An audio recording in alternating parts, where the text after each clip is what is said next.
comme il honore le Père. Celui qui n'honore pas le Fils n'honore pas le Père qui l'a envoyé. Si vous n'honorez pas Jésus, vous n'honorez même pas Dieu. Je peux continuer et vous donner encore plus de citations des Écritures. Et vous voyez, c'est ce que Jésus dit. Et c'est ce que la Bible revendique. Quelquefois, je me demande, quand j'entends quelqu'un dire « Je crois en Jésus », et en tant que musulman, je crois même en Jésus plus que les chrétiens. Mais vous voyez, si vous croyez que Jésus était un prophète, je crois à ses prophéties, et vous me dites que c'est un mensonge, une plaisanterie à propos de ce que Jésus fit, et ce qu'il dit, là, je ne crois pas que vous croyez en Jésus. Parce que si Jésus était simplement un prophète, alors tout ce qu'il dit doit être cru. Et Jésus dit qu'il avait une autorité divine. Il est pareil à Dieu. Car c'est à travers Jésus que toute chose fut. Et Jésus est Dieu dans le sens qu'il faisait des prédictions par rapport au futur.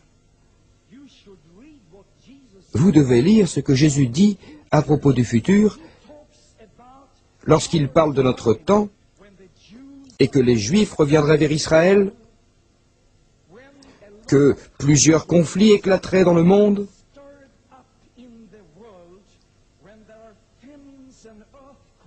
que les famines et les tremblements de terre, quand le soleil deviendrait noir, comme ça a été le cas sur le Koweït après la guerre, après ce que Saddam Hussein a causé au Koweït.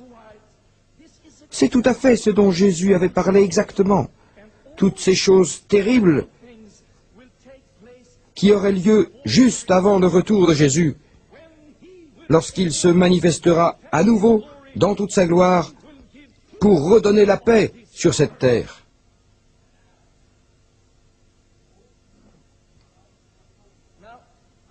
Maintenant, je respecte nos frères et sœurs musulmans quand ils disent ceci, Dieu peut-il avoir un fils? Comment a-t-il eu ce fils?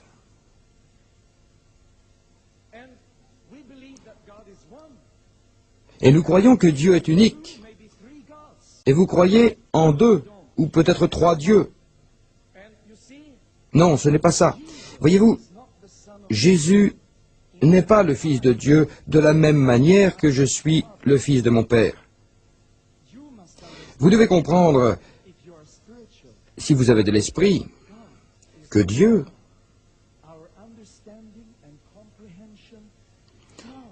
notre compréhension est humaine, Dieu est plus grand que nous.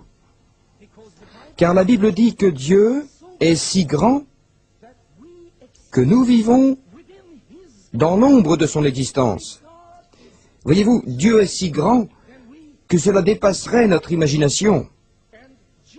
Et Jésus fait partie de l'entité de Dieu. Même M. Didat nous a enseigné que dans le livre de la Genèse, quand il parle de Dieu qui a créé le monde, Dieu est mentionné au pluriel. Et ceci est entièrement correct dans la Bible, lorsque Dieu dit « Faisons l'homme à notre image ». Il parle de lui-même au pluriel. Vous voyez, Dieu n'est pas un seul individu, limité à son trône. Et je vous ai dit cela hier soir, mais je dois répéter, si vous priez Dieu depuis la mosquée de la Mecque, ou depuis une maison plus petite, à l'extérieur de Stockholm, si vous êtes une dame en Afrique, et que vous vous rappelez comment vous avez prié, quand vous aviez peur de quelque chose qui vous menaçait, et que vous étiez sur le point de vous enfuir peut-être même jusqu'en Scandinavie, et que vous avez dit « Dieu, aide-moi », c'est bien le miracle de Dieu. il n'est pas un seul individu limité à son trône, car il peut écouter les prières d'un Pakistanais ou d'un Saoudien. Il peut écouter les prières d'un Africain et d'un Scandinave en même temps. Il est partout.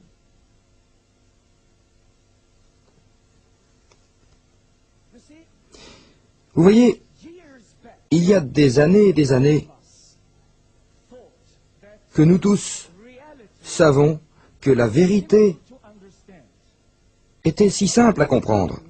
Mais la science a clarifié cette réalité et l'a traduite à notre compréhension,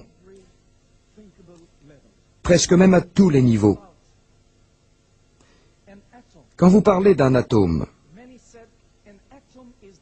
nombreux sont ceux qui ont affirmé que l'atome est la plus petite particule d'une matière. Mais la microbiologie a découvert maintenant que dans un atome, dont les gens pensaient durant des centaines d'années que c'était l'unité la plus petite de l'univers, et qu'un atome ne peut même pas être divisé, eh bien plus tard on a découvert qu'un atome peut être divisé. La science de la microbiologie a découvert maintenant que dans un seul atome, il y a des millions de particules, comme dans un univers, aussi minime qu'il soit. Il pourrait être comparé à un univers avec toutes les étoiles. Vous voyez cet atome invisible à l'œil, mais la création de Dieu est si immense. N'essayez pas de donner des limites à Dieu. Ne dites pas que Dieu peut être compréhensible. Rien de tel. Vous me comprenez? Je l'espère. Voyez-vous, quand on parle de Jésus, je sais que vous avez un problème. Vous vous dites comme ça que Dieu est si grand que c'est impossible que Dieu... Nous avons un livre entier écrit par M. Ahmed Didat, et il y fait beaucoup de plaisanteries. Il se moque, il blasphème notre foi. Il nous dit, Dieu est-il comme ça? Ce Dieu pourrait être aussi fatigué que Jésus? Ce Dieu peut s'asseoir, manger et boire comme Jésus? Est-ce que c'est Dieu? Alors laissez-moi vous dire quelque chose. C'est la grandeur de Dieu. Quand Dieu a vu les réfugiés, Dieu a pensé à des gens similaires aux Palestiniens, sans maison, sans abri contre le froid.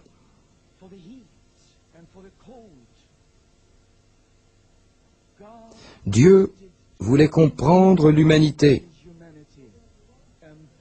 Et donc Dieu, à travers son amour, a décidé de descendre à notre niveau avec amour et compréhension. Ceci est la signification du message. Dieu aimait tant le monde qu'il envoya son seul Fils engendré. Et le mot engendré veut dire qu'il envoya le Fils qui a été, le Fils qui